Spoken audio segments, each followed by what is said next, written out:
तर मित्रांनो, आता मी आहे कोकणामध्ये, महाडमध्ये, आणि मी तुम्हाला एक अनबिलिव्हेबल असं दृश्य दाखवणार आहे. आता जसं आपल्याला माहिती आहे, छत्रपती शिवाजी महाराजांचं वर्चस्व हे सगळीकडे होतं, पण जे दृश्य मी आता तुम्हाला दाखवते त्याच्यामध्ये महाराजांच्या चेहऱ्याचं पूर्णपणे आकृती ही पाहायला मिळते.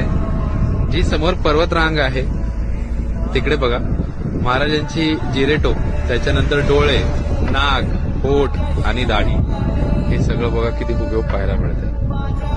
तुमच्यापैकी किती जणांनी तिकडे येऊन हा अनुभव घेतलाय हे नक्की मला कॉमेंट सेक्शन मध्ये सांगा.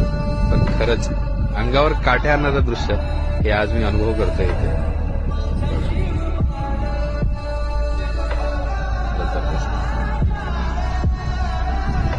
आहे की नाही? म्हणजे महाराजांचं वर्चस्व हे निसर्गामध्ये